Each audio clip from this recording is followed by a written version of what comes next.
Hey guys, welcome back to the channel. This is the story about Naruto. What if Naruto had Yin-Yang release? Part 7. Hope you'll enjoy this video. So before we start, please do support for more awesome content and also hit the subscribe button and share this video with your friends. And also support the creator of this fanfic. I have created many playlists, check it out in the channel. So let's start the video. Drop point B. A squad of 4 root shinobi landed silently on the old wooden floor of an abandoned sawmill. Years ago, it had been a thriving business until bad investments and embezzlement brought it down. There were several holes in the old roof that moonlight showed through, but the walls were still solid.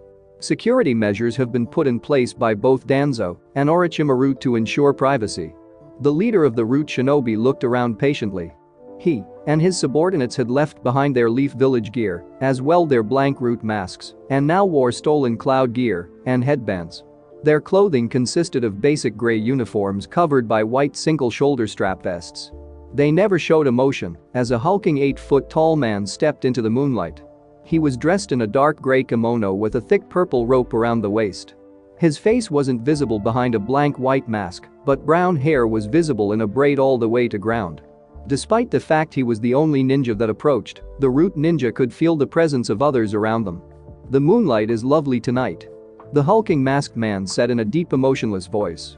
The root captain stepped forth and replied, "Yes, it makes the blood shine brighter." The captain then turned to his subordinate on the left and motioned him forward. The man placed a sack on the ground and opened it. Inside was the sleeping Hanabi Hyuga. They had drugged her to keep her quiet.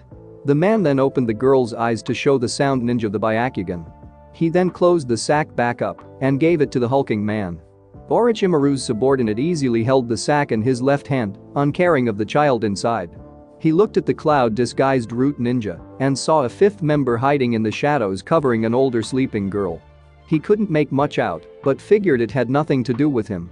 He left just as silently as he had come, gathering his allies. They quickly headed north. Uchiha district.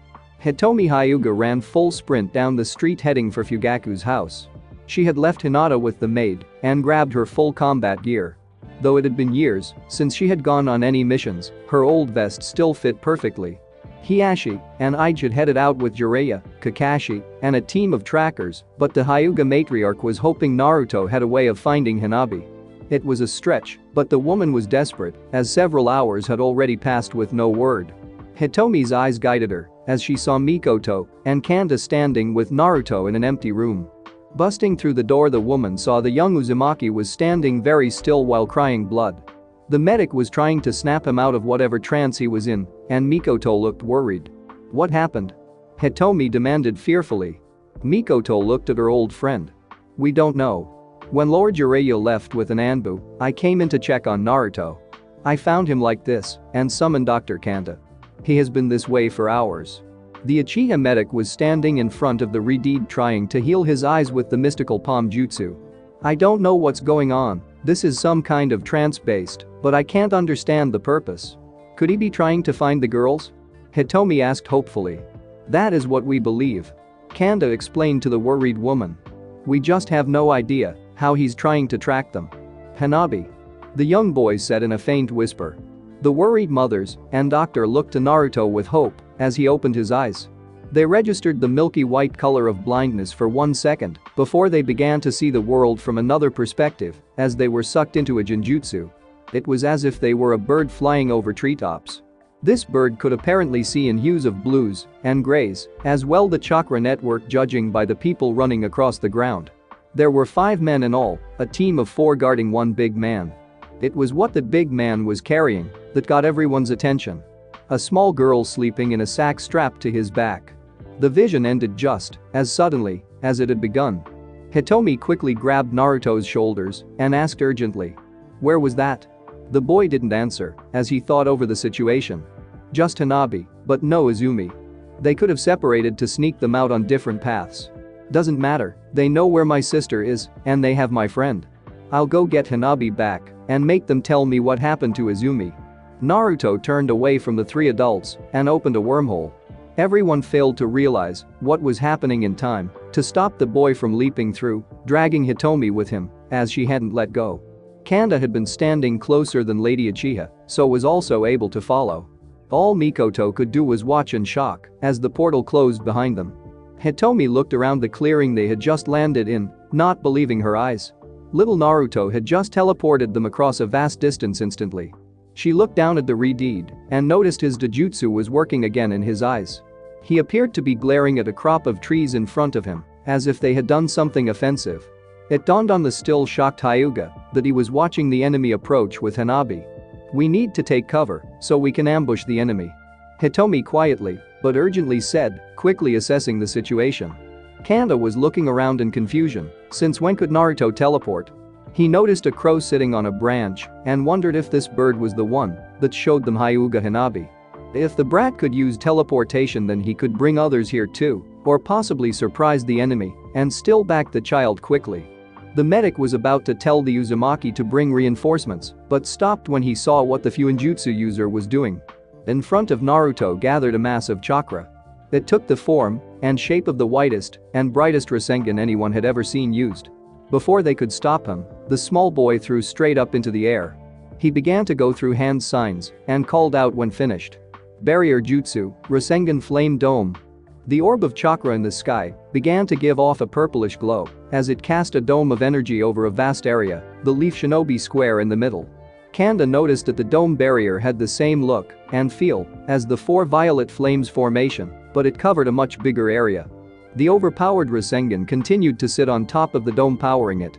Naruto had placed himself and the enemy in a closed area they couldn't escape. However, he had also given away their position. "You fool," the Uchiha growled. "We could have quickly stolen the Hyuga back and escaped to Hidden Leaf. Now they know we're here, so we've lost the element of surprise. Also, since when could you use Rasengan and chocolate?" Kanda had finished his angry explanation of Naruto's actions in a more bewildered manner at seeing the young boy summon his Cocoa Cloud defense. The Redeed covered everyone as a hail of kunai rained down on them from the trees. Hitomi had her Dojutsu activate as she assessed both the young Uzumakis and the enemy. "Interesting technique," a deep voice called from the trees. "You have us all trapped in your barrier, I see.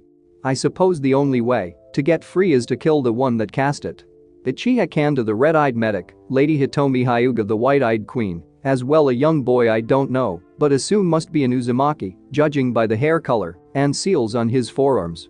Though quite young, I also assume this barrier to be his creation. "You know who we are and why we're here," Hitomi called boldly. "Surrender my daughter to us and you can go in peace.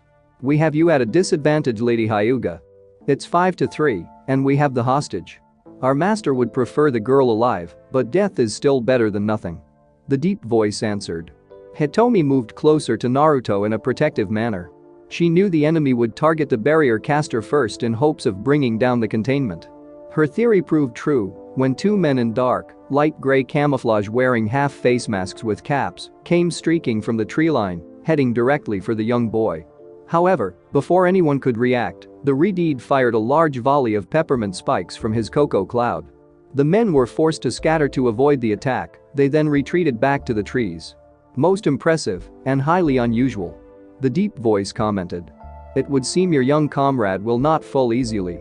Unfortunately, you will find neither shall we."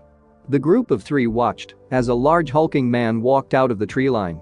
In his left hand he held Hanabi, now removed from the sack. He removed his mask to show an average face with cold gray eyes and a shinobi headband that had a sound note engraved upon it.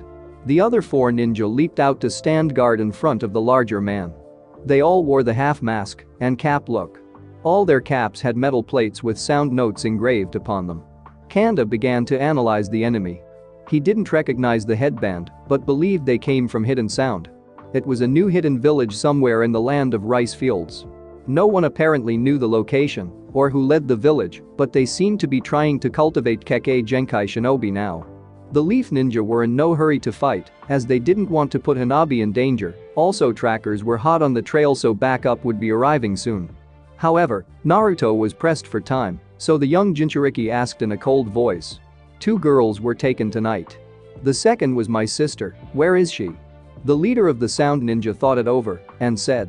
"Cloud Shinobi took her and headed northeast. They took both girls and gave us the Byakugan as payment for services rendered. If you hurry, you could still catch them. We will go save Izumi."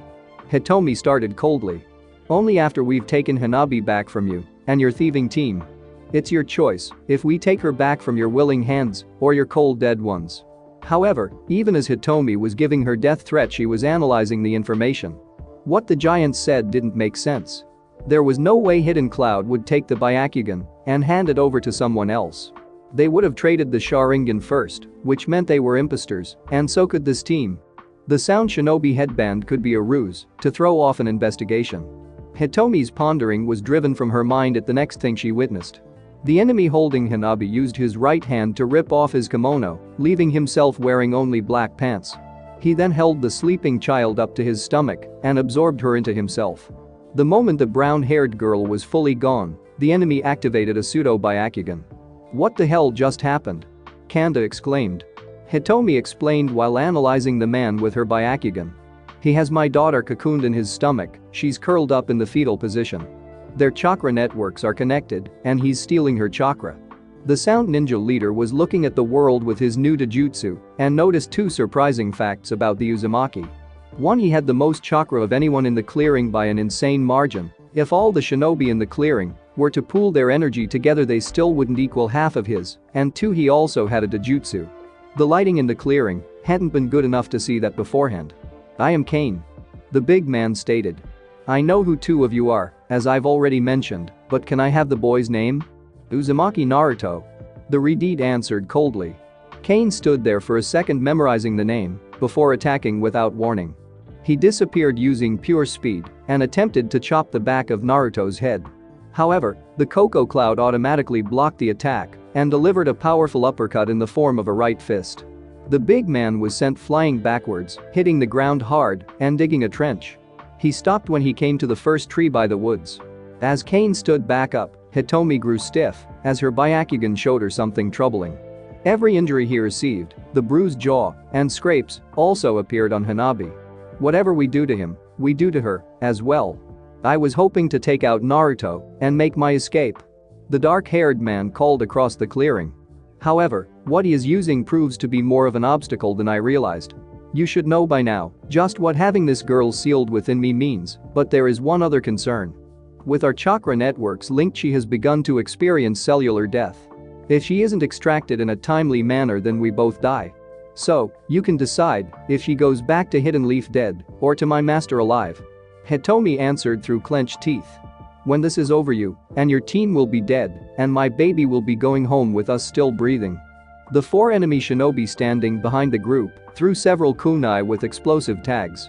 Naruto once more protected everyone, smothering the blasts with Coco as the enemy scattered around the clearing.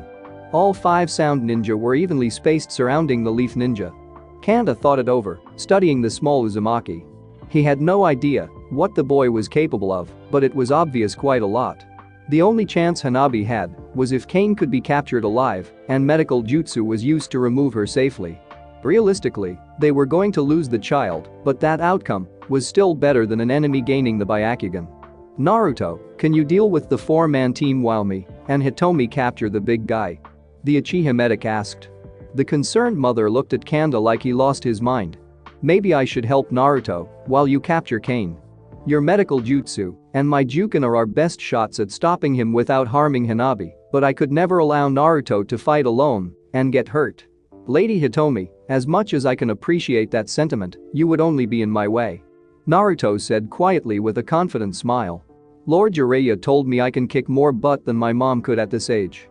Hitomi looked at Naruto as the Sound Ninja tried a blitz attack. Without paying any real attention, the boys drove them all back easily, except for Kane, who was just watching. Seeing the unusual confident smile on the Shiri Deed's face reminded the Hyuga so much of Kushina. It was the genetically inherited smile that gave the Kunoichi reassurance to go save her daughter and leave the small fry to the Uzumaki.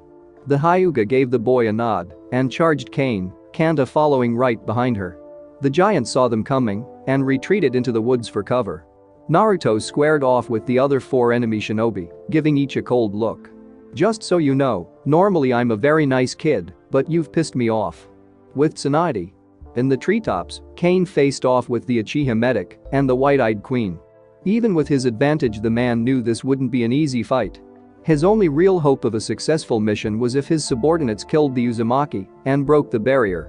Then they could distract his two adversaries while he escaped. However, if the Leaf Ninja did manage to subdue him at that time, the mission was over. The large man pivoted on his left heel and brought his right foot down in a vicious axe kick, just as Kanda tried to cut his Achilles' tendon with a chakra scalpel. The gray-haired Uchiha managed to dodge the blow and retreat, but the attack managed to break the tree limb they were standing on, sending both combatants to the ground. The medic was temporarily off balance, and Kane tried to press his advantage. He came at the man with a huge right fist, but the Uchiha activated his Sharingan and read the big man's movements, catching the wrist and flipping him over his hip and through a tree. "Hitomi?" Kanda called. "Hanabi's condition?" "She's fine," the Hyuga said to land next to the Uchiha. "That attack didn't do much damage to either of them, but we need to be careful. I'm not sure how much damage this cane can take before Hanabi dies from complications with injury and cellular death. That was the most aggravating thing about fighting this guy. Pulling their punches and hitting him with kid gloves wouldn't win this. They needed some way to extract Hanabi now." The Uchiha was weighing his options and wondered if just ripping the girl out was visible. Between him and Naruto, they should be able to heal the child before she dies from blood loss. Kane stood up in a defensive stance. "The clock is ticking for both me and the girl. Do you really think that boy can kill my men? They may not be the strongest around, but they were trained by my master in powerful techniques." Hitomi laughed in the man's face and said, "That boy is his mother's son through and through. I may not know what he is capable of, but I knew Kushina for years. If a Sannin says he's stronger than an 8-year-old red-hot-blooded habanero, then that's good enough for me. Your men are dead, and so are you." Kane was thinking it over and seemed to come to a decision. "I really wanted to avoid this." The Leaf Shinobi watched as a weird-looking tattoo spread over the man's body. He gained a purple-like glow, and his chakra changed to a more violent feel. His reservoirs of power increased by 10, and his braid came undone. Hitomi gave Kanda a worried look. "Hanabi's cellular death is occurring at a slightly faster rate." The medic said nothing as he charged the enemy. If given no other choice, Kanda would rip Hanabi from the man's stomach. It may be the only chance they had at saving the girl. With Naruto, the young Redeed was annoyingly warding off attacks from his enemies.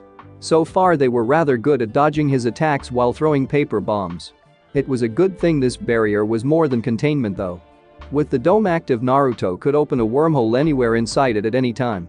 He threw several peppermint kunai at the enemy directly in front of him, causing the man to jump left.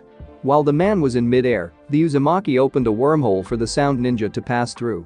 The man confusingly found himself captured inside a cocoa cloud cocoon. Everyone could hear his screams of terror as Naruto made the chocolate twist. After several cracks and pops, the ninja wasn't screaming anymore. "Apparently you fools have no idea what an Uzumaki is capable of. If you were smart, you'd give up while your bodies were in one piece," Naruto coldly told them. The sound ninja retreated back and regrouped. As one, they removed scrolls from their side pouches and unsealed weapons. The slightly taller one had an odd-looking katana with holes drilled down the blade. The smallest pulled out a large shield that had a large polished mirror embedded on the front, and the last summoned a large copper dinner bell with a small hammer. The bell user struck the copper weapon hard with the hammer, sounding out a great gong. At first Naruto wasn't sure what was happening until pain set in. Every muscle in his body began to cramp. Examining himself with his dojutsu, the boy saw his chakra acting strange. It was attacking his muscles and joints. The cocoa cloud still acted unhindered and defended Naruto from a rush attack by the katana user. The man retreated as the Redeed broke the genjutsu. "Trying to evaluate my defenses," Naruto thought to himself. "Luckily, the sensor seal that controls my Koko's automatic response isn't fully dependent on my thoughts or chakra. If the Koko has chakra infused already, the tag can manipulate it until the chakra runs out. The only way Genjutsu could stop my defenses would be if it tricked me into stopping the chakra infusion with the sensor seal. The Koko Cloud defense would run out of power, and I would be vulnerable to attack." Realizing he was pressed for time, Naruto decided he couldn't fight this battle completely defensively. He fired off a lightning release light bulb from his hands at the shield user. The smaller sound ninja stood his ground as the attack hit and was absorbed into the mirror. Several kanji on the shield glowed, and the Uzumaki was forced to open a wormhole to swallow his returning light bulb jutsu. It detonated harmlessly in the woods away from everyone. So, his shield absorbs attacks and fires them back, but I wonder what the limits are, Naruto analyzed. The katana user struck next by channeling chakra to his sword. With his eyes, Naruto saw energy gather within the small holes drilled in the blade and began to hear a whistling sound. The sound was so impossibly loud and shrill it became painful to the ears. The young boy fought through the pain and concentrated on hand signs as the sound ninja tried attacking again. The blade user never made it as Naruto's Cocoa Cloud grew two massive dragon heads. Both heads opened their mouths and spewed out large amounts of liquefied marshmallow. The Redeed finished his hand signs on horse and called out, "Sweet release, giant acid marshmallow tsunami." All three remaining sound ninja quickly began backpedaling as a large wall of death formed instantly and bore down on them. The bell user began channeling chakra to his weapon, so much in fact it began to take on a faint blue aura. The man struck the chakra-charged surface of the bell as hard as he could with the hammer, unleashing a shockwave of sound. The marshmallow tsunami parted in the middle and splashed down on either side of the group. Behind them the trees that got covered began to melt. With Kane, the large man quickly grabbed the chakra scalpel-coated hand of Kanda and brought him in for a powerful knee to the face. The Uchiha flew backwards with a busted nose and missing teeth. He then taunted, "Is that really the best you can do, red-eyed medic?" Hitomi tried attacking from where the Byakugan blind spot was located, but the bastard anticipated this and backhanded her away. The Hyuga matriarch crashed into a tree and painfully stood up glaring at the brown-haired man. "You have in-depth knowledge of my clan's Dojutsu. The only way you could be so familiar with the Byakugan moments after activating it would be if someone briefed you on its strengths and weaknesses. Not many outside the Hyuga would have such knowledge." Kane gave Hitomi a look of indifference. "My master knows many things, Lady Hyuga. He's the one that created my jutsu and the weapons my squad uses." As Hitomi began to retort, she noticed in the distance with her Byakugan the massive jutsu Naruto used against the sound team. Kane noticed the exchange between the boy and team as well. "Your young Uzumaki is indeed quite powerful. It was no empty boast when you said the boy could win, but you see the power of my master's self-styled weapons firsthand. Even in the hands of those weaklings they are powerful tools. Zealot bastard." Hitomi thought angrily. "You don't care for anyone but this master of yours. Probably not even yourself. Your leader conditioned your mind well, didn't he?" As Kane walked forward confidently in the power the curse seal gave him, Hitomi saw an opening. "Sorry baby," the woman thought as she took a new stance. 8 trigrams, 64 palms. Kane was too slow to react as the Hyuga matriarch demonstrated why they called her the white-eyed queen. 2 palms. Hitomi cried, slamming her chakra into the man's chest. 4 palms. She shouted again, hammering into his torso. 8 palms. However, on the cry of 8 palms Kane moved, just so to reposition Hanabi to take a hit.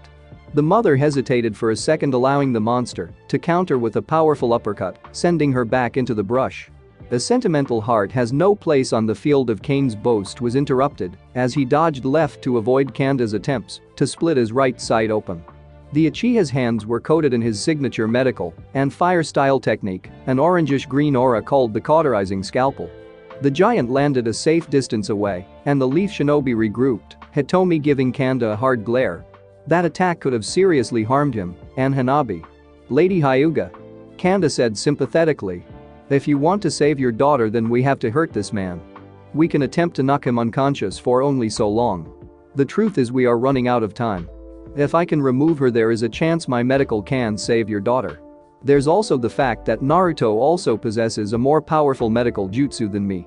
Kane was listening closely to the two talks. He didn't miss what Kanda said about Naruto's medical jutsu.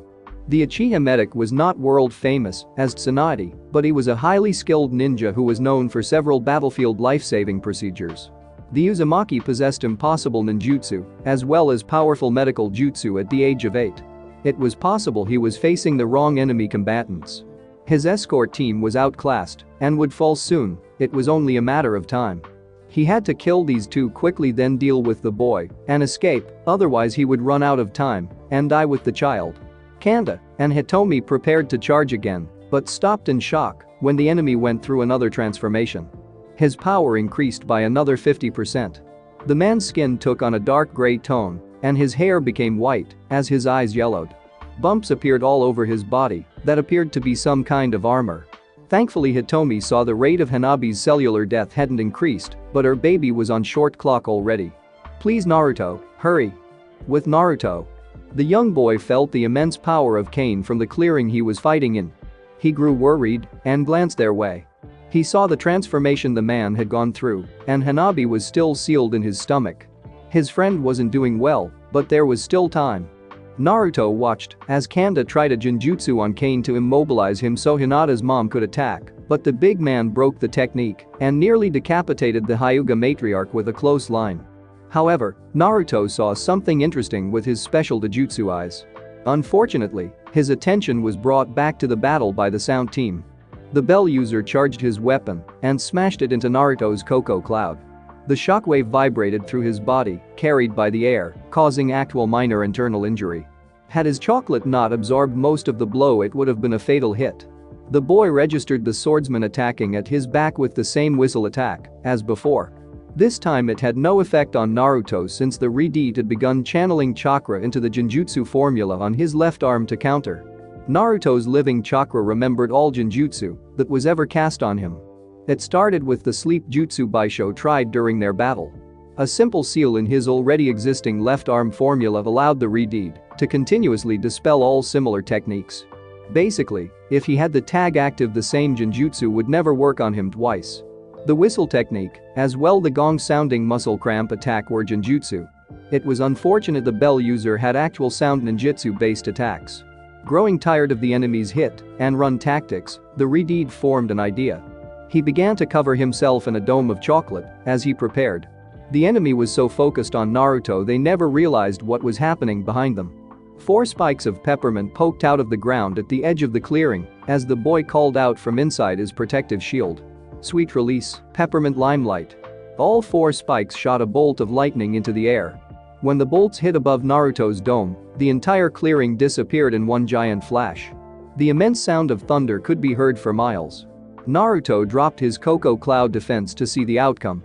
The moment the way was clear, a powerful bolt of lightning chakra hammered him square in the chest. The boy coughed up a large amount of blood and looked down to see exposed charred flesh and meat. Surprised, he grabbed at his torso with his right hand and looked up. The shield user was standing in front of him, burnt and smoky, but otherwise fine. He had managed to absorb enough of the attack to keep himself alive. Stupid, Naruto thought. I should have used my Dojutsu to see through my chocolate if all was clear. Had he managed to absorb more of my power, I'd be dead. The sound ninja thought it was over, as there was no way the boy could fight with that injury. However, he was shocked to see the Redeed pull his right hand away to reveal perfectly healed flesh. Even his tattoos were intact. What did it take to kill this stupid child?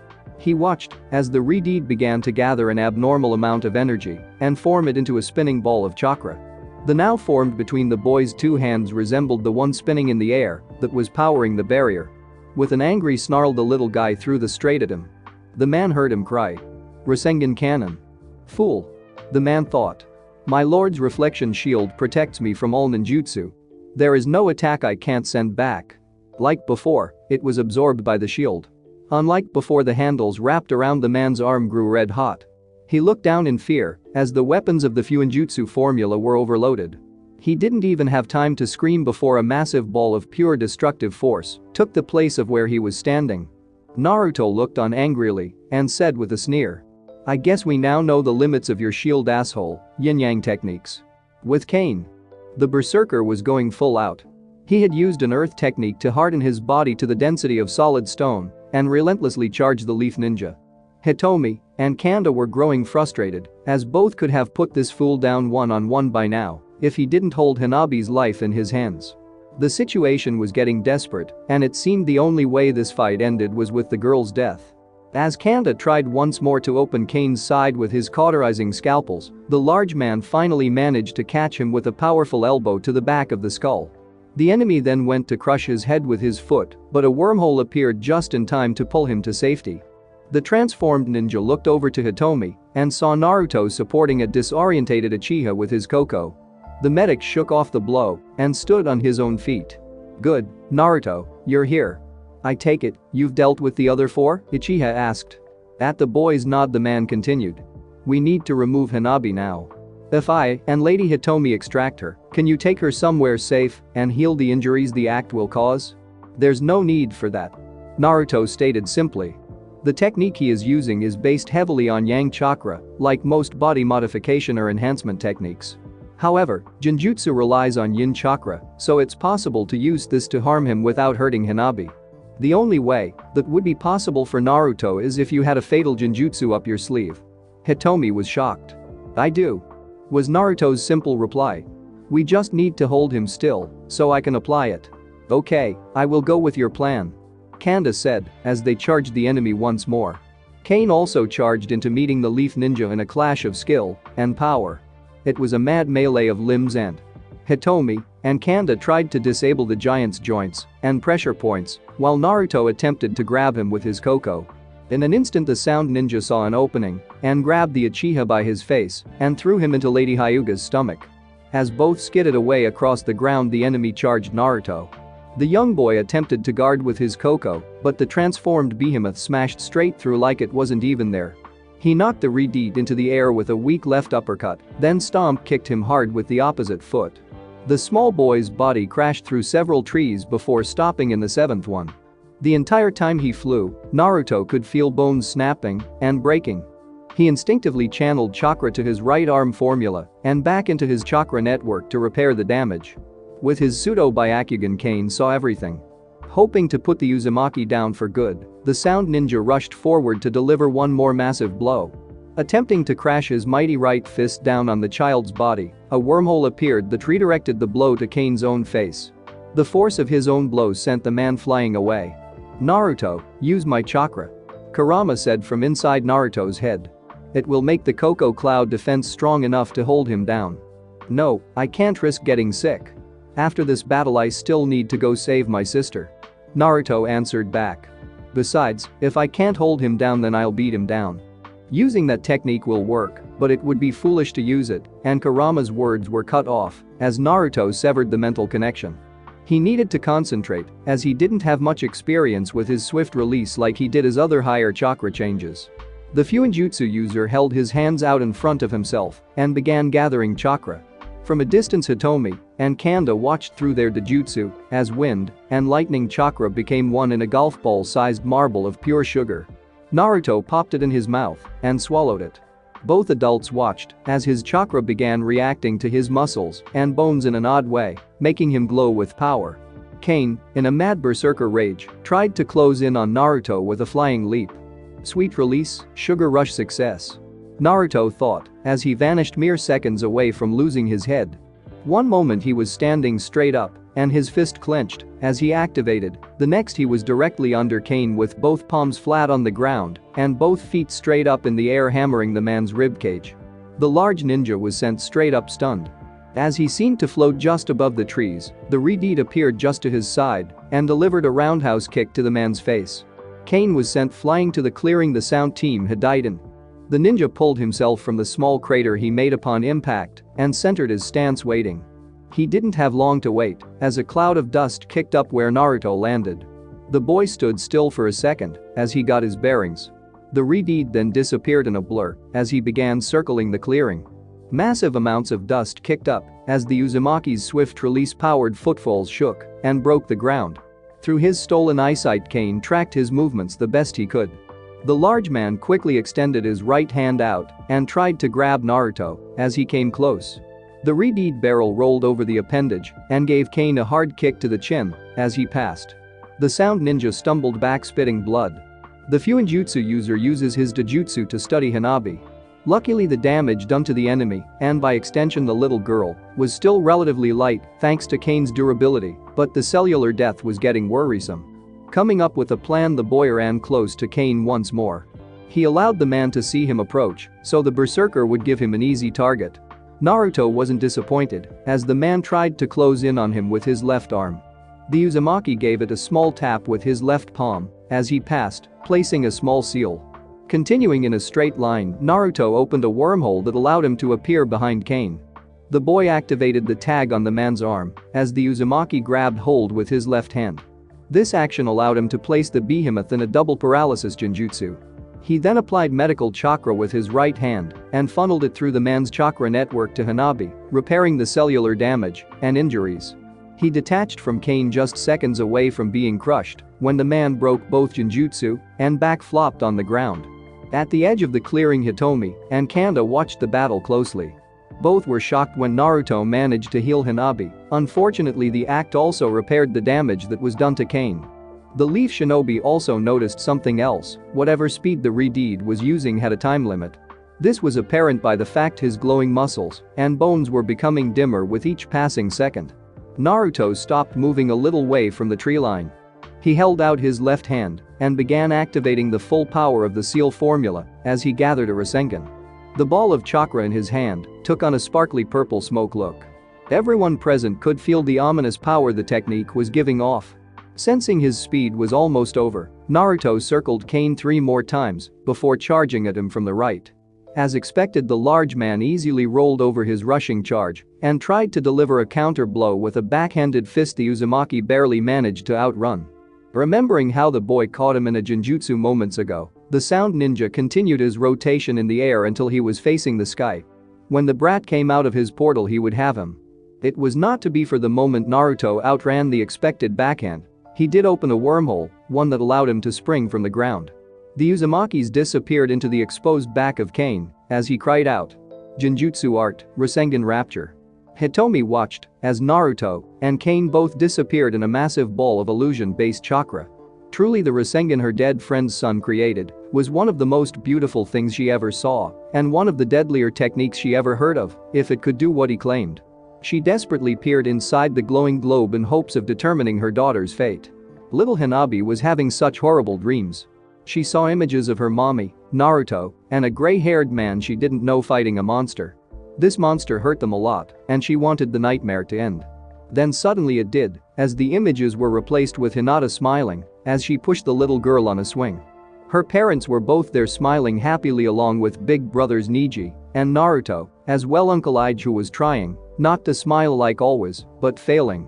It was an image that filled the girl with absolute bliss and love. Kane was in hell. There was no other way to describe the absolute horror he was feeling. All around him was blackness, and he couldn't understand what he was doing here. The pure dread of existing, the overwhelming weight of living was just too much to bear. The sound ninja died as his own mind willed him dead. The body of Kane crashed to the ground, kicking up dust. Hitomi quickly ran forward to cut her baby from the monster's stomach. She had been relieved to see the bastard's chakra fade while her daughters remained strong. When the Hyuga matriarch pulled her daughter free, she saw Hanabi sleeping peacefully with a smile on her face. Hitomi held her child and cried tears of joy. When she looked at Naruto to thank him, she froze. The boy was lying on the ground not far away with a look of pure agony on his face. Kanda was trying to heal him but didn't understand the injury. What happened? Naruto thought to himself. My Jinjutsu has no effect on me. It affects those I love with pure happiness while killing those I hate with pure hopelessness. It shouldn't have hurt me. You little fool. Kurama screamed from the depths of Naruto's mind. I tried to tell you before you severed the mental link. There was an issue with your plan. Your sweet release and all your special Rasengans are creations of Yin-Yang release. When you took down Baisho, you dropped the Cocoa Cloud defense on instinct the moment you jumped through the wormhole. So, when you hit him with Plague Rasengan, it was the only Yin-Yang jutsu you were using. The same thing happened when you fired your Rasengan cannon at that shield-welding asshole. However, you were using Sweet Release, Sugar Rush when you hit that kidnapping bastard Kane with Rasengan Rapture. The chakra backlash almost killed you. Had you used me like I wanted you to, I would have held the fool down while you delivered the fatal blow and released the Cocoa Cloud defense at the moment of impact. You stupid. The giant fox spirit continued to berate the child. However, Naruto didn't hear much more of what he had to say as darkness overtook him. His last thoughts were of his sister, hoping someone saved her. Lady Hyuga stood holding her daughter close. Uchiha Kanda had treated her, Naruto, and his own wounds the best he could. The medic had also gone to seal the body of Kane into a storage scroll. They would take him back to Konoha for study and to hopefully figure out if he was a sound ninja or an imposter. Laying at the woman's feet, Naruto slept, his head resting on the folded-up white medical ninja jacket of Kanda. Sensing someone approaching, Hitomi activated her Byakugan to determine friend or foe. She was relieved to see her brother leading a Leaf Village team. She made out a short blonde-haired Inuzuka shinobi she didn't recognize with two small ninken, as well 4 anbu. The woman deactivated her dojutsu and waited. She didn't have to wait long. Her older brother landed quickly, followed by everyone else. The dark gray-haired man looked around to check the clearing, then rounded on his sister. "What are you doing here, Hitomi?" Sometimes he forgets I'm not his baby sister in need of protection, but a powerful kunoichi that people need to be protected from. Hitomi thought, as she fixed Ige with a hard glare. "It's Lady Hitomi to you, and I was saving my daughter." Ige rolled his eyes at his sister's response. "How did you track the enemy down and get to them ahead of us? Also, what was that massive barrier we saw, and what exactly happened here?" Hitomi stopped glaring as she looked down at Kushina's son. "It was Naruto that tracked Hanabi down and teleported us here instantly. He was also the one that created the barrier, melted those trees over there, destroyed the clearing, killed every enemy we fought, and saved Hanabi." The tracking team looked down at the young Uzumaki that was sleeping peacefully on the ground. The blonde Inuzuka was looking at all the damage in awe. He knew the little kid because Naruto would sometimes come over and play with his distant cousin Kiba, but he had no idea the little guy had such a powerful bite. What till he told everyone? Inuzuka turned his head quickly to Hitomi when he registered something she had said and asked in an excited tone. "Lady Hyuga, what you said about Naruto defeating everyone, the enemy was stronger than you, but he was stronger than them?" "No." As one, the group turned to see Uchiha Kanda walking up. "Myself and Lady Hyuga could have taken the enemy alone." Their leader presented a complication when he used an unknown to absorb Lady Hanabi into himself and activated a pseudo-Byakugan. This also connected both him and the child in a way that any injury he received would affect Lady Hanabi, bruise his jaw, and you bruise the girls. Hitomi continued the explanation. "Me and Kanda separate the leader from his team to try and capture him, as we figured our individual skills would be the best for that task. Naruto fought the 4-man team alone and defeated them after demonstrating to the two of us his personal was up to the task. He was also able to kill our adversary with a powerful genjutsu so as not to harm my daughter." "He possesses a fatal genjutsu?" Ige asked for confirmation. His sister just gave him a nod. Kanda pulled a scroll from his pocket and explained. "I managed to seal away the leader's body. It's the only one that remains, as Naruto didn't leave anything of the other 4. It's unfortunate, as I would have loved to get their weapons for study." "Has there been any change in our little hero, Lady Hitomi?" "No, he is still sleeping peacefully. Do you think it would be okay to wake him so he can teleport everyone back to the village?" the woman asked, concerned. She wanted Hanabi home as quickly as possible and away from the border. Kanda thought it over. "No, he needs to sleep. Honestly, he appears to be fine, but this is new territory for me. His and the way they work, I can't even begin to understand his candy techniques. There could be a complication I'm not aware of. Lady Tsunade should check him over the moment we get back to the village. We definitely don't need him performing any more tonight." The Inuzuka Chunin looked over to the trees, finally recognizing the smell of marshmallows. He also detected chocolate and peppermint. Candy-based attacks, teleportation, barriers, and a genjutsu that can kill. This story was getting better and better. Just wait until I tell Kiba what a badass Naruto is. Hitomi looked the tracking team over curiously, then turned to address her brother. "Where is my husband? I thought he, Haddock Kakashi, and Lord Jiraiya were leading the team?" The Earth user gave us some trouble. His or her ability to steal someone from underground and transport them far away gave us no true means of tracking. Ige explained. Master Jiraiya was able to use a minor variant of Senjutsu to sense Hanabi and Uchiha Izumi's chakra to give us a heading. It led us to an abandoned sawmill that was heavily booby-trapped. We managed to make it through with minor injury to discover the enemy had met a second team. Tracks suggested they separated, and we weren't sure who hid the girls. So Jiraiya took both Kakashi and Hiashi and chased after the first team while we pursued the second. Hitomi thought over what her big brother said. As it stood right now, there wasn't much they could do to help Izumi. All they could do was hope Jiraiya and his team caught up with the enemy. Looking to Ige, she decided to share one other detail she had learned. We believe this was possibly a team from the new village Hidden Sound. They explained that Cloud Ninja kidnapped the girls and traded Hanabi's Byakugan for services rendered. The Hyuga matriarch watched satisfied as her brother's eyes narrowed suspiciously. She gave him a cold smile, explaining. That was my exact big brother. Hidden Cloud would have traded the Sharingan before they gave up the Byakugan. Ige took Hanabi from Hitomi and carried her as the Inyazuka Chunin carried Naruto. They headed back to Konoha with the Inyazuka Chunin and 2 Anbu. The other 2 left in hopes of finding Jiraiya and giving aid, as well to inform Lord Hiashi his daughter was safe. Izumi. The young Uchiha Kunoichi was floating in a vast pool of water looking up at a golden sky. Izumi honestly didn't know how long she had been there, but had no real desire to leave. It was so peaceful here, who wouldn't want to stay forever? Izumi, my ancestral daughter, it is time you awoke. An elderly man's voice came from above the floating girl. Izumi craned her head upward to glare at the fool who would dare interrupt Uchiha's blissful happiness. She saw a man sitting cross-legged in mid-air with his eyes closed. He appeared to be old, with light brown whitish hair and horns. He wore a kimono with 6 red tomo along the collar. I'm resting. The brown-haired girl growled.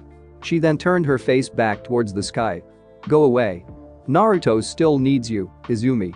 The young girl heard the man say sternly. Your enemies scheme to use you as a tool to gain your brother's trust. If you do not awaken now and save yourself, then you will be partially responsible for Naruto's downfall. At the mention of her baby brother, perhaps the only thing that could pull the girl's gaze from the golden sky, Izumi craned her head up to look at the old man once more. Who are you? Satsuki Hagoromo, the sage of 6 paths, ancestral father to all Uchiha, and many others. Replied the elder as he opened his eyes and glared down at the stubborn Kunoichi. Izumi looked into the Dojutsu of legend without blinking. She remembered the bedtime stories her grandmother told that talked of the legendary sage of 6 paths and his Rinnegan. The Uchiha sighed tiredly and stood up reluctantly. The moment the Kunoichi stood from the water and walked upon its surface, all the worries and woes of life came back to the forefront of her thoughts. She looked down at herself to see someone had dressed her up in black silk pajamas, the kind her clan used for patients in the hospital, and she was bone dry. You were in the care of your clan after the battle with the Mist Ninja. Hagoromo explained, noticing the girl's confused expression. You came very close to dying from chakra exhaustion. In fact, had it not been for Naruto's storage seal on your arm, you would have died. I couldn't have prevented you from sinking into the afterlife without its connection. Once the living world gave you treatment, I let you rest. What do you mean? Izumi asked, shocked. She pulled up her right sleeve to see the still intact mark upon her wrist. I'll explain how that mark allowed me to save you in a moment, but first I must tell you a truth about Naruto related to me. Hagoromo explained. The sage then went on to tell about his 2 sons and how Naruto was their generation's reincarnation of Asura. Izumi thought it over and processed all the sage had explained. Each of his sons' life force and will pass down in whole to one individual throughout generations. A continuous never-ending cycle of badases. If this cycle of reincarnations followed bloodlines, then it wasn't too hard to figure out who had been the last 2 incarnations. Madara was considered a prodigy of prodigies from a clan of Sharingan-wielding natural-born killers, and Hashirama Senju beat his ass like a drum when he betrayed Konoha. So if first Hokage was Asura's reincarnate before my brother and Madara weren't much older than Hashirama, according to the history books and clan history, it stands to reason the new Uchiha incarnate of Indra wouldn't be much older than Naruto. There were only 3 possible choices: Itachi, Sasuke, and myself if gender isn't an issue. However, if old Indra was as much an asshole as the old sage suggests, I doubt he would allow his power to appear in a girl like me, so I'm out. Itachi definitely has the strength, and several clan elders have stated that in terms of raw power he could be the next Madara, but I just don't see Itachi-kun being Indra's incarnate. It's Sasuke, isn't it? Izumi asked Hagoromo, looking him in the eye. That's why the heart swap made both him and my brother so powerful. That's the connection between the 2 of them that Itachi-kun and I couldn't figure out. Just like if Uchiha siblings and close family members switch out Manjikyu Sharingan with one another, they can gain the eternal version. Hagoromo scoffed at Izumi's explanation of the eternal Manjikyu Sharingan. Sorry dear, but that eye is an abomination that should never have existed. I'll tell you more about that later though. Yes, you're correct about Sasuke being Indra's incarnate. You're also correct about the heart swap making them both stronger. As you know, Izumi, people are born with one of the 5 elements as a first affinity, the exception being Kekkei Genkia users with special higher change chakra natures who have 2, and they can learn to use the others they weren't born with as secondary affinities with training and time. However, this means there will always be techniques people can't use because they don't have the natural-born physical right to use them. Something you may not know, people are also born spiritually aligned to either yin or yang chakra, the very power that makes up reality. The best way to explain the natural-born power scale to yin and yang is by using you, your brother, and your father as examples. Everything that can activate the Sharingan has a first affinity to fire and yin chakra alignment.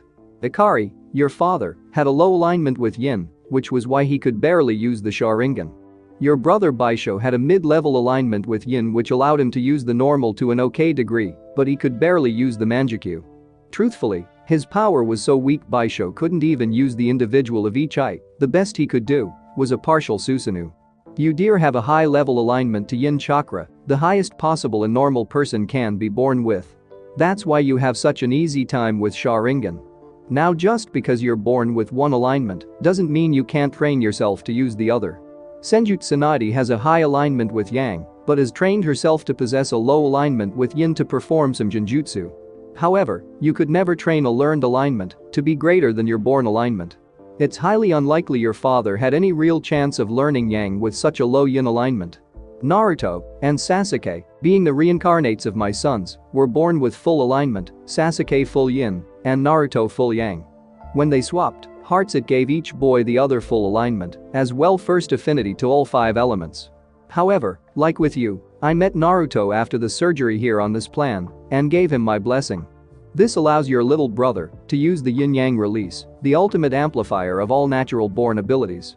The chakra that exists outside reality's control. What do you mean by natural-born abilities? Izumi asked curiously.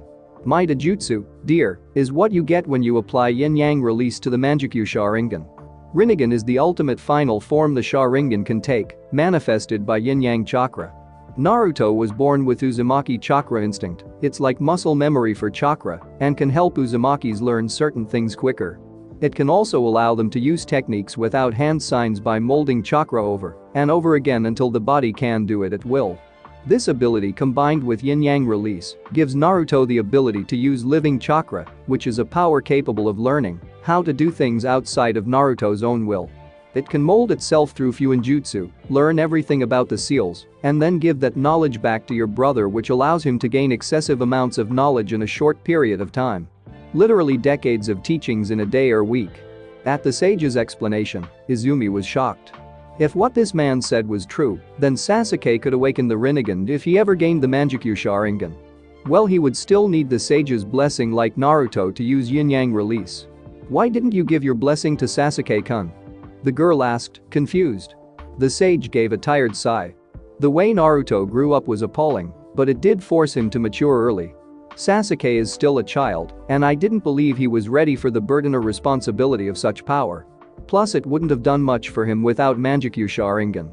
It would have enhanced his physical ability, sure, but not much else. Besides, it's very possible he will gain Yin-Yang release on his own like Madara did. What? Madara had Rinnegan? I'm pretty sure I would have remembered someone mentioning that fact at some point. Izumi exclaimed, confused. How could Madara lose to the first Hokage with that Dojutsu? During the final battle with Senju Hashirama, Madara stole a piece of the first Hokage's flesh and faked his death. Hagoromo explained to the stunned Izumi. He then grafted the piece of flesh upon his own body and left to hide and await the Rinnegan's awakening. These were facts he learned from a special stone tablet your clan is in possession of, a tablet I wrote long ago. There is much more to this story, but I can't get into that right now.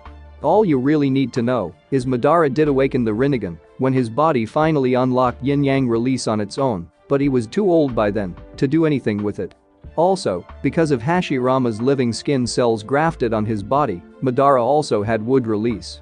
There is another reason why I met Naruto up here though, Izumi. The sage said seriously. I wanted him to intervene regarding the Uchiha rebellion. It was you that started my little brother on that path. Izumi angrily shouted. He was 4, he didn't need that crap hanging over his head. He deserved to be a child, not your agent of change. My options were severely limited, Izumi. Hagoromo explained, placating. As it stands, there are quite a few people I would love to call up here and yell at if I could. Unfortunately, I only have a strong enough connection with my son's incarnations to meet with them, and only after they have gained the full 7 natures." Izumi was still seething, but tried to calm down. She then gave the old fool a glare and asked, "If that's true, then how am I here?" "The storage tag on your arm, do you know what it's created from?" Hagoromo asked the mad Kunoichi. Izumi rolled her eyes, not getting what was so important about a seal. "Yes, it's made from ink and Naruto's blood." The horned sage gave the young girl a smile and asked, "You have no idea why that's so important? Let me ask you something, Izumi, why don't more people have storage seals on their bodies? It's much more effective than a scroll you carry in your pocket." At the girl's inquisitive look, Hagoromo continued, "It's because a seal tag made from blood continues to possess the chakra and living cells of the creator. So if someone tried to make their blood tag on another person, this simply fails because different chakras aren't compatible enough. Also, the tag creator can't use the recipient's blood since their chakra wouldn't mold well with someone else's blood. However, if the seal creator has a special chakra, like an Uzumaki, Senju, or other chakra-based Kekkei Genkai users, the recipient will die. Usually in very gory and graphic explosions of higher nature manipulation. The greater power and chakra would attempt to override the recipient's chakra network, causing the person to self-destruct. A wood user's cells would make you explode into a malformed tree, and Naruto's cell would have caused the person to explode," Hagoromo explained seriously. Izumi pulled her right sleeve up again to look at the tag. She remembered when Naruto made it for her to hold the wakizashi. Her little brother explained the same facts the sage did about it being more convenient than a scroll or scabbard. No one could steal the blade, and it would automatically store itself back into the tag when not in use. Even right now she knew the sword was inside the storage space. Hagoromo allowed the girl a moment to process the information before continuing. "The reason your brother could use his blood for the tag without killing you, despite his Uzumaki chakra, was because you and he share a genetic and spiritual link. Even though you don't share a mother, you do share a father. When you came close to dying from chakra exhaustion, the power in the tag began leaking out into your body. Thanks to Naruto's living cells present in the tag, you now have all 5 elements, as well as Yang and Yin release. It's thanks to this fact that I'm able to talk with you now. It was also how I kept you alive until the living work could help. Basically, your little brother's love and the fact he could never bring himself to harm you allowed his living cells to power your body without negative consequences. Like how Madara survived the first Hokage's living cells because they were both incarnates. Will I gain Rinnegan?" Izumi asked, still staring at her wrist. She then looked up at the sage excitedly. "No, Naruto and Sasuke are the only 2 people alive that can use Yin-Yang release because of their spiritual connection to me, and Sasuke is the only one of the 2 that has the natural-born ability to awaken Rinnegan," Hagoromo explained sadly. It was unfortunate that he wasn't a true god, as he would have loved to give this girl his eyes. Someone of Izumi's heart with his power would definitely bring a true peace to the world. Izumi's excitement deflated into a pout until Hagoromo explained something else. "However, you will gain the original Sharingan." The young girl looked confused at the old man's words. "What do you mean by that, sir?" "Over the course of generations, the Sharingan has devolved into what it is today," the sage explained. "My son Indra awoke the Manjikyu Sharingan early in life, but never went blind, nor did his children and grandchildren. As the centuries passed, the Uchiha's power began to weaken. Now the Manjikyu Sharingan causes blindness, as well death from a chakra sickness that affects the lungs. The sickness and blindness comes from the fact an Uchiha's body is forcing power through a malformed taijutsu. The normal Sharingan is fine, but Manjikyu has deteriorated from what it was originally. However, thanks to the fact you now possess full Yin and full Yang alignment, the genetic defects of today will be offset, and you will possess the pure Sharingan of the first Uchiha."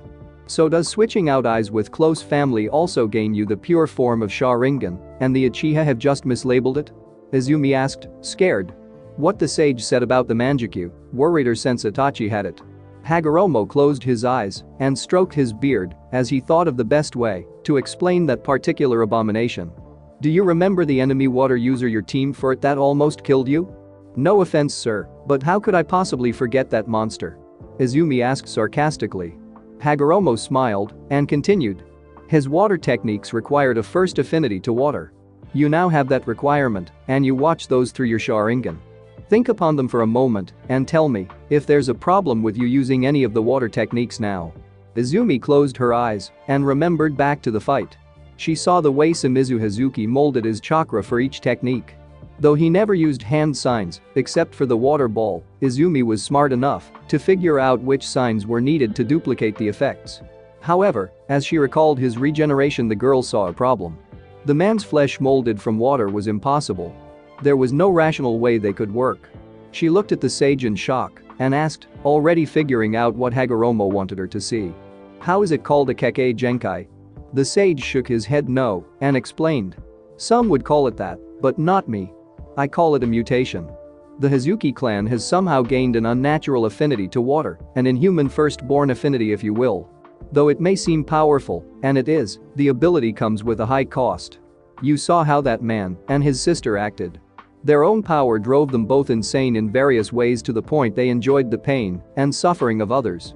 Even the more rational members of the clan aren't much better."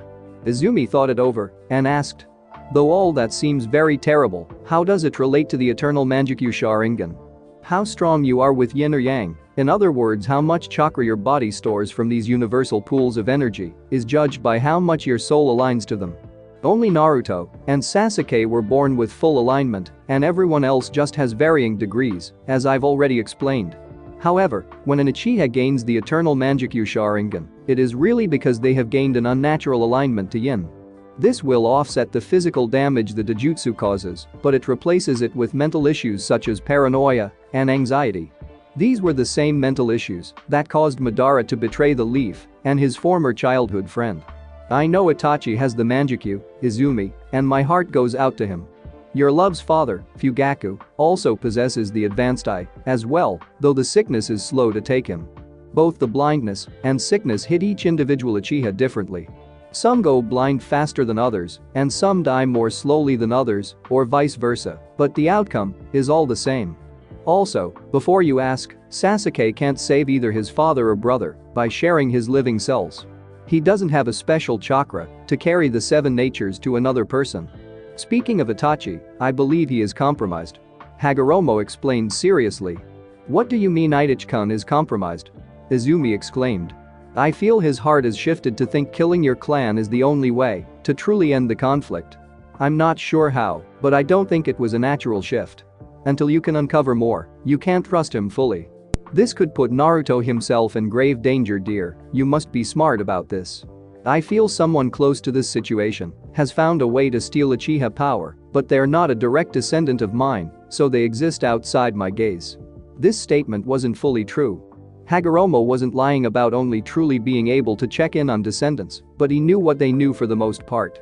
Itachi suspected Danzo of stealing Shisui's right eye and using it himself, which would explain why the young Uchiha Anbu suddenly had similar thoughts as the leader of Root regarding his clan and village. Itachi was a victim of his own hubris, thinking Shisui's Kodomatsukami wouldn't work on him if Danzo cast it. Also, the crafty old bastard could have found a way to use the Genjutsu so the young Uchiha would never sense the attack. Telling Izumi the truth wouldn't really help, as only a true moral impasse could snap Itachi out of the illusion. Even being confronted with the truth wouldn't be enough to force the hypnotized brain to reject its new programming. It was better if both Izumi and Naruto focused on the clan and not Root. That was the foolish Hiruzen Sarutobi's job. Hagoromo looked down at the water carefully and said to Izumi, "Your time with me is almost over, but there is more you must know about your powers and current situation." Naruto's living cells carried more than the 7 natures, they also carried his natural-born abilities. You will receive Naruto's Uzumaki Chakra Instinct. You can use it to learn quicker or learn to use certain techniques without hand signs. You will also gain Naruto's base-born chakra levels, the ones he had before becoming a Jinchuriki. Your reserves of chakra will be equal to a 13-year-old Naruto without Jinchuriki status. The same level he would have had with your physical build and training. Trust me, it's a lot. Now Izumi, I want you to do me a favor and look down," Hagoromo requested. Unsure, the young Kunoichi looked into the reflective surface of the water and saw her eyes. They appeared as active Sharingan, only her 3 tomatoes were gone. In their place were 3 thick solid black lines that started thick at the edges and grew thinner as they spiraled towards the middle. Horrified, she looked back up at Hagoromo and shrieked. How? I can't possess Manjikyu. I know Itachi told you that it requires the act of killing a loved one to awaken the eye, but that's not always the case. Shisui awoke when he saw a boy he was friends with die in front of him. Fugaku awoke during the war in much the same way, and Itachi saw Shisui die. Intense emotional strain is what truly forces Manjikyu to flourish. You, dear, faced an enemy that seemed immortal and wanted to kill you for the fun of it. To defeat him took every ounce of power you had to stop him, a fact that almost killed you. All this compounded stress caused the Manjikyu to manifest. Now Izumi, at the moment you are being stolen away from Hidden Leaf.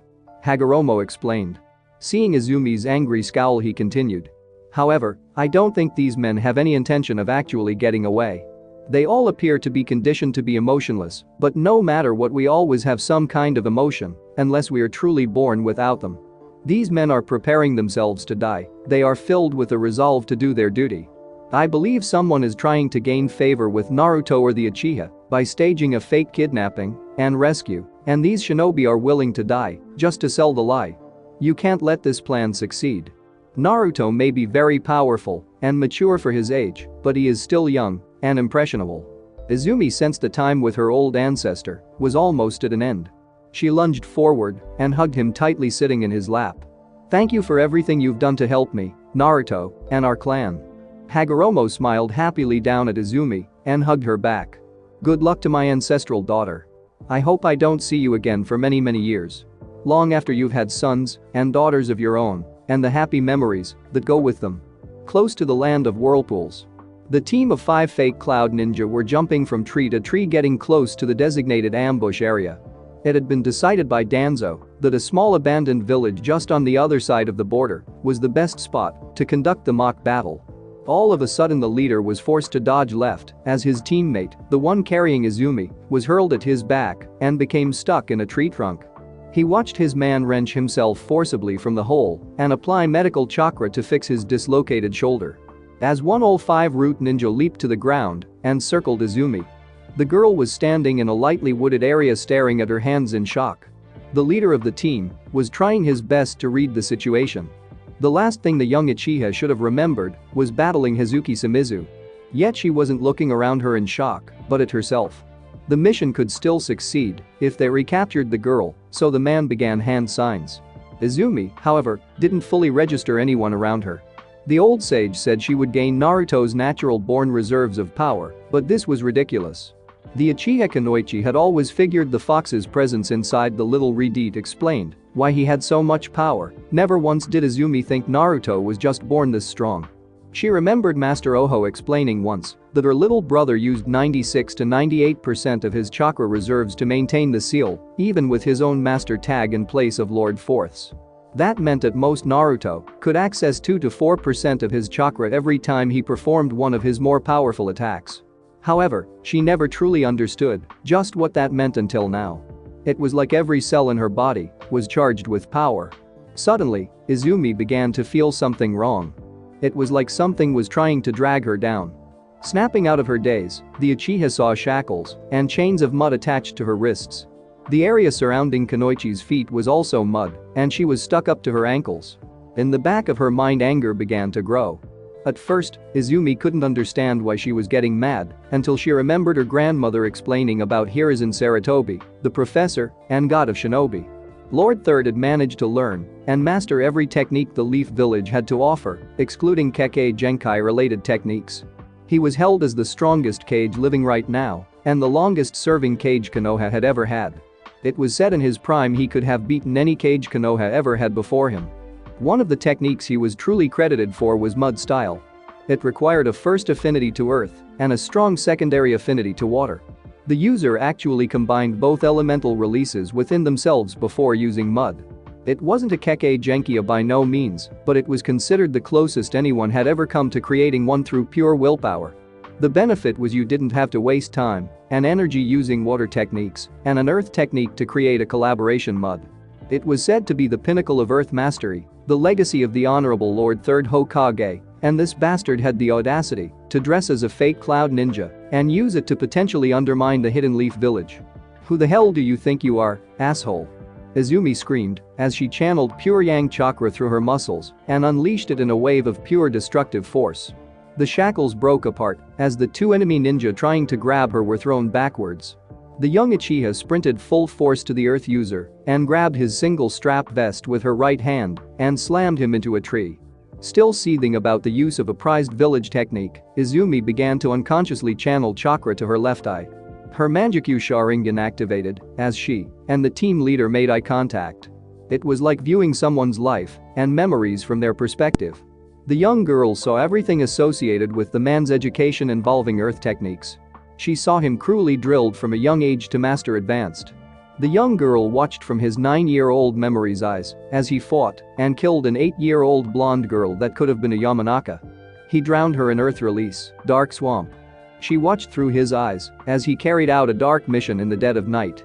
Izumi saw him use an earth release, underground mud current to steal children and other people from their homes without ever setting foot inside the village walls. It sickened her when Izumi realized that the man had created himself thanks to the second-hand teachings of the third Hokage. In the span of only half a second, Izumi had learned every earth technique the man had to offer.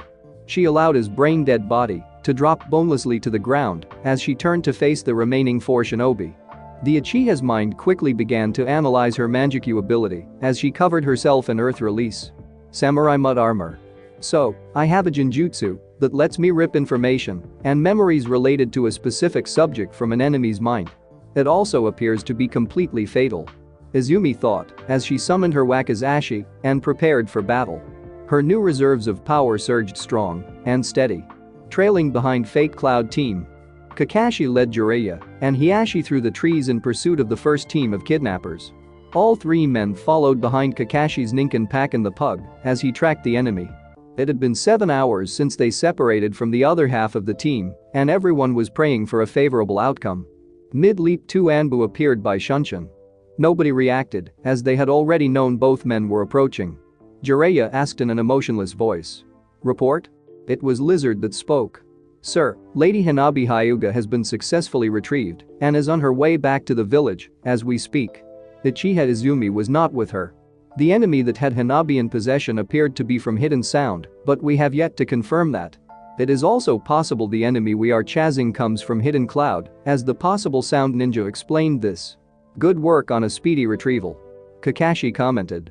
"Our team wasn't the one that saved Lady Hanabi. Another group intercepted the enemy as they attempted to sneak over the border to the land of rice fields," Lizard explained. "Who?" Kakashi asked, shocked. However, before anyone could answer him, Hiashi spoke up harshly. "I appreciate the fact my daughter is safe, but Izumi isn't. We need to focus on the mission, and explanations can be given after.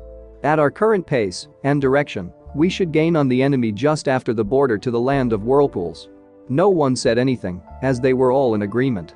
Jiraiya was lost in thought as old memories came back to the surface of his mind. Hiashi said the border was in honor of the fallen hidden whirlpool village. Technically, the entire region was a protectorate of the Land of Fire now. Leaf Anbu patrolled the border leading to the Land of Bears on the territory's other side. If only the Uzumaki still lived there. Jiraiya thought in sadness and anger. We could have signaled ahead to get aid in intercepting the enemy. Hold on, what's that? The Toad Sage concluded his thoughts, surprised at feeling an incredible chakra from somewhere ahead. The 5 men all came to a stop to assess the situation. I thought all the Uzumaki were dead save for Naruto himself. The Lizard Anbu commented in a monotone voice. That's no Uzumaki. Kakashi started with an eye smile. That is Uchiha Izumi. This is her chakra we're feeling. She must have woken up and figured out someone had kidnapped her. Guess she's a little upset about it. All 5 men took off once more, heading to help their fellow Kunoichi. Jiraiya had one final thought before focusing on running. Since when does a genin fall into a coma and wake up a low-level cage? Abandoned village. An 8-man team of Root's finest laid in wait to ambush the fake Cloud Ninja. Each member was silent as a grave waiting on its occupant. The plan was to lose a few shinobi in hopes that Naruto would feel grateful to Danzo, as well obligated to fill in for the dead Root Ninja. The silent Root commander, identified only by the Anbu mark on his black cloak right shoulder, felt an incredible chakra coming from the direction of Hidden Leaf. He left behind his squad and made his way towards the battle taking place. Izumi. After she formed her mud armor, the remaining 4 enemies surrounded the girl. Izumi casually twirled her wakizashi in her right hand, waiting for the fools to make the first move. The one directly behind her coated his hands in green chakra and attacked the girl's knees with chakra scalpels. The Kunoichi sunshine to the guy's left side so quickly all anyone saw was a blur. The armor she was wearing was very heavy but acted like a second set of muscles. This meant you didn't lose speed but gained 3 times the attack power.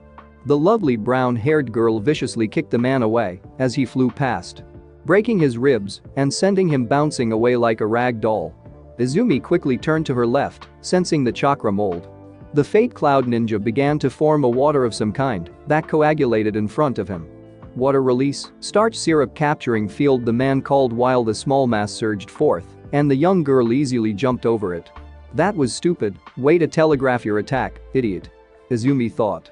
However, Kunoichi felt a tug on her right leg that made the girl change her opinion. The man's partner to Izumi's right had produced a whip and wrapped the end around the girl's ankle. He then used a crack the whip-like motion with his right arm and chakra to make the girl fall straight back down. Realizing she would be caught in the syrup, Izumi quickly threw her wakizashi at the whip user, forcing him to let go of the weapon's handle and began making hand signs quickly. Her mud armor broke apart and formed a liquid disc underneath the Uchiha that hardened. She called out the mud and she crashed into the syrup. Earth release. Mud shield. The girl jumped away as the water tried to close over her. Landing a distance away, she tried to reapply her mud armor but had to dodge a wind-coated shuriken instead. Looking to the final member of the team, she saw him coating another shuriken, preparing to throw it. Once more Izumi attempted to reform the earth armor, only to feel an immense pain from her back. Her lungs wouldn't work properly as they were only filled with half a breath. She turned her head to see the medic from before all healed up. Izumi realized he must have fixed his ribs after bouncing away. In her anger, the small girl surprised everyone present by giving a chakra-enhanced left-handed bitch slap to the fool's jaw. The blow actually picked him up off his feet and caused him to spin like a top through the air. As he made a 360 rotation, his eyes met the angry manjikyu of Izumi. Once more the young Uchiha found herself going down someone else's memory lane from their perspective. She saw a woman laying on a stone floor with a kanji seal around her. The woman's stomach was in bloody ruins and the child was desperately trying to heal the lady that had his same sandy blonde hair. Actually managing to pull off the life-saving work, he sat back on his ankles tiredly as the woman opened her dead emotionless gray eyes. She picked up a kunai lying at her side and rapidly stabbed herself in the abdomen. Again, Lord Danzo demands perfection. The second time around, the boy hadn't saved his mother, and before Izumi could process that horror, she found herself in another memory. This time the man was ruining across an open shoreline following a second all-black and white masked-wearing ninja. The man in front was carrying a bound and gagged woman. The dark-haired, terrified lady looked to be 8 months pregnant and civilian, judging by her inexperienced, frightened eyes and her state of dress, a simple blue silk nightgown. From the man's eyes, Izumi looked back to see Mist Ninja in hot pursuit. Number 53. The leader called, gaining the medic's attention. The woman is not important, only what she carries inside. Complete the mission, and I'll buy you time to escape. After stating the dark orders, the lead root ninja hurled the woman skyward and turned back to face the pursuing enemy.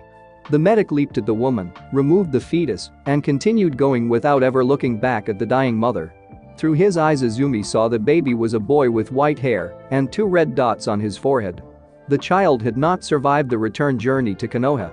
The Jinjutsu ended just as suddenly as it began. Izumi watched with mixed feelings as the dead man crashed to the ground. He had been a bastard, but no one ever gave him a choice in the matter. Turning to face the remaining 3 enemies, the young Uchiha quickly covered herself in a dense dome of earth and began attempting to heal her lungs. In the darkness, Izumi's new medicine flared. It bathed the earthen walls with green light, and the young girl instantly began to pull some of the chakra back as it was far too much. The Uchiha remembered Master Oho explaining once that Naruto could never use normal medicine except for the formula on his right arm. His status as a Jinchuriki made his chakra far too unstable to ever be controlled to such a small and precise degree. Looks like that's one weakness from Naruto I didn't gain, Izumi thought to herself as she finally began to breathe easier. Then again, the Sage of 6 Paths said I would have my brother's natural reserves of chakra, the one he was born with prior to becoming a Jinchuriki. That must be why I can still control my chakra well.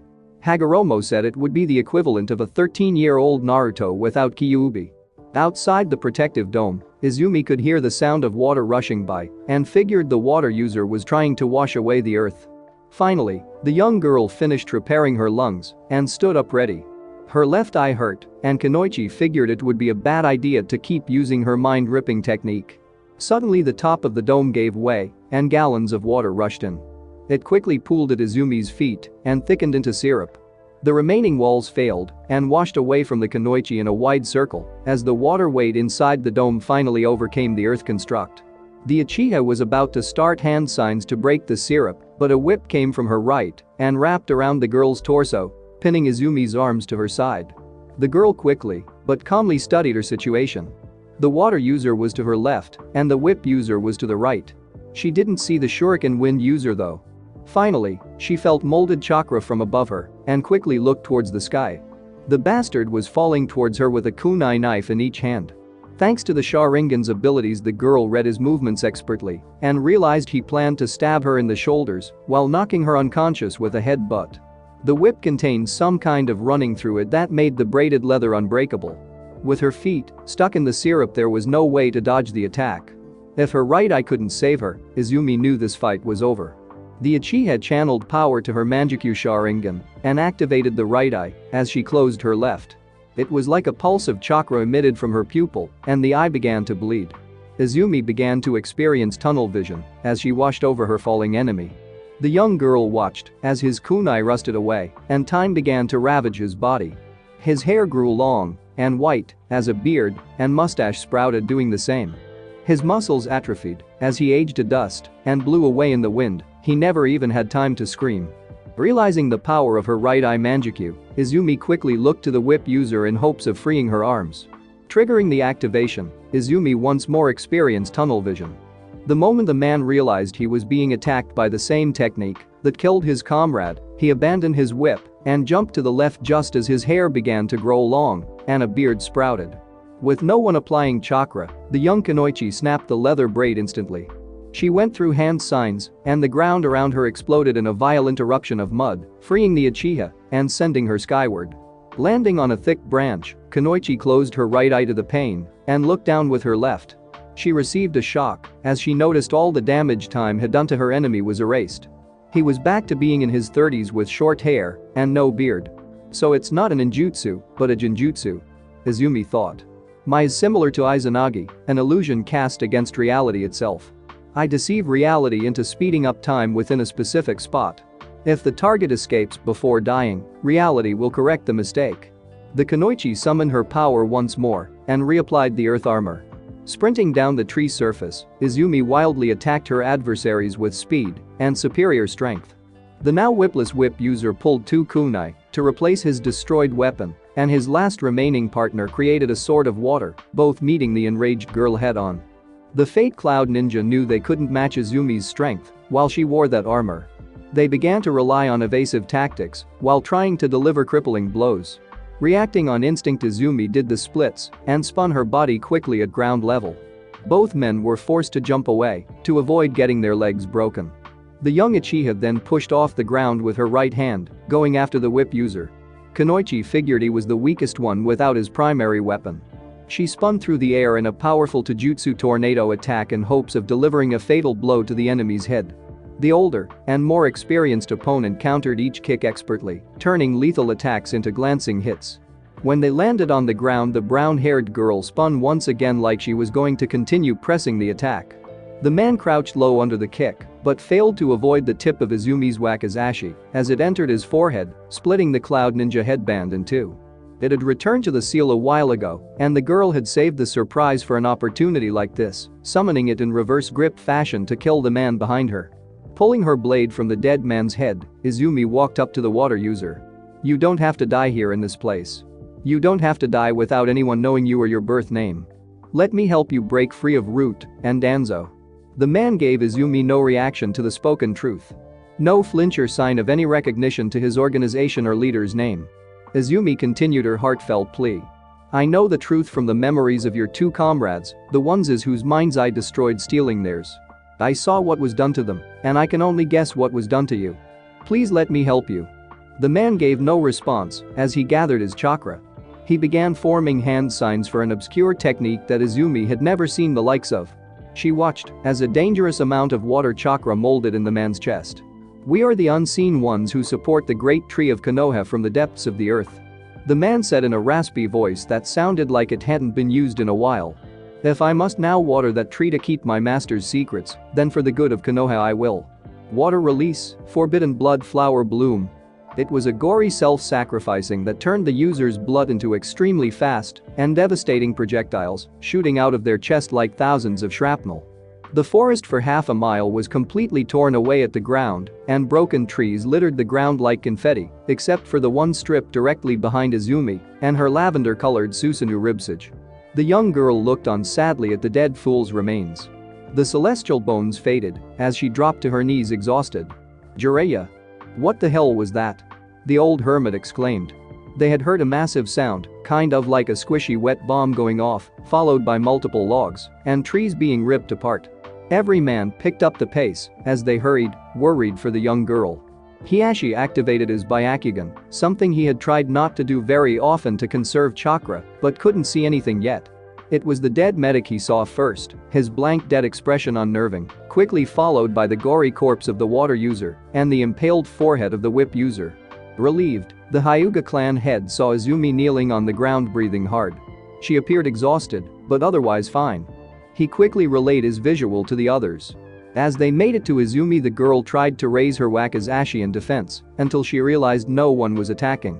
Her sword disappeared in a puff of smoke as she shakily stood up. Hiashi quickly ran to her and picked the child up in a bridal style. "You have used a large amount of chakra in a small amount of time. Your body isn't used to that level of strain, resulting in severe muscle fatigue."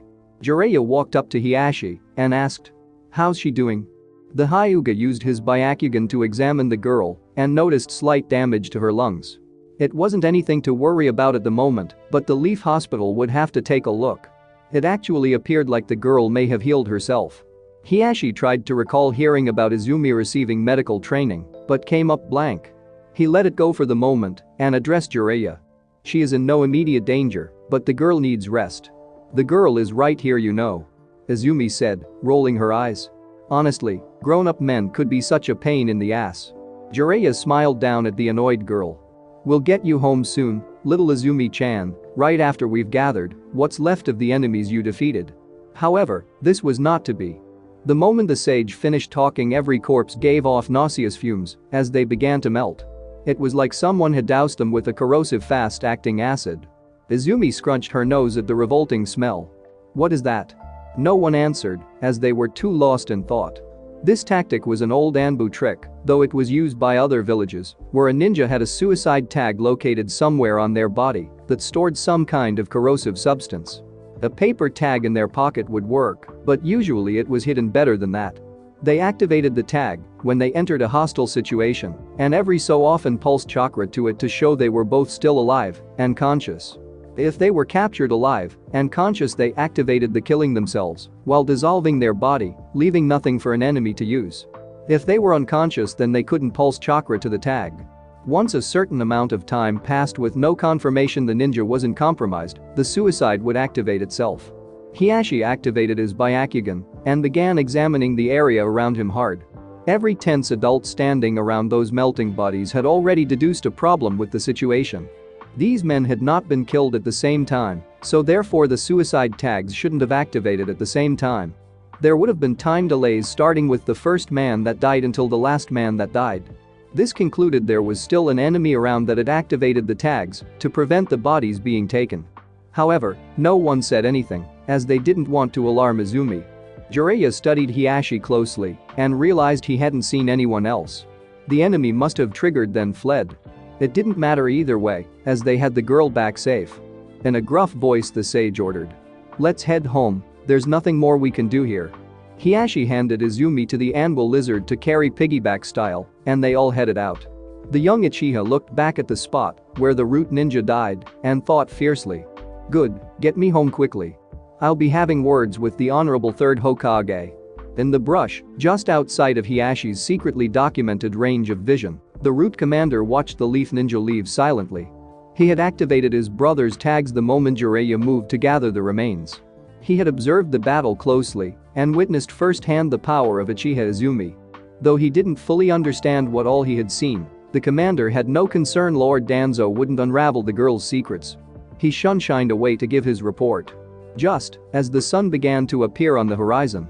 Land of rice fields, undisclosed location. Orochimaru made his way down the underground dark hallway heading for a ritual room.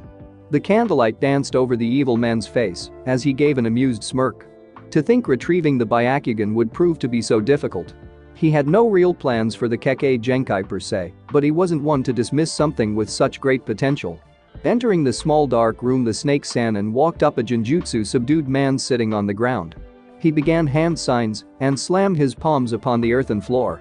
An intricate kanji seal diagram surrounded the sacrifice and dust began to gather over the victim. The man snapped out of his trance long enough to give one short scream of terror and pain before being consumed by the jutsu. The Sannin looked down, uncaring at his once living subordinate. "Rise, Kane, and give your report. Why did you fail me?" Undead with eyes of black, Kane slowly stood to his full height. Realizing what happened, his master brought him back after dying. The man knelt down in submission. "Please, forgive my failure, Lord Orochimaru. I was bested by a boy of 8 named Naruto Uzumaki. His ability was unlike anything you have ever mentioned being possible. Thanks for watching my video. Leave a like if you enjoyed my video and also do consider subscribing to my channel for more awesome content. If you want the next part of this story, let me know in the comment box. See you next time, till then sayonara."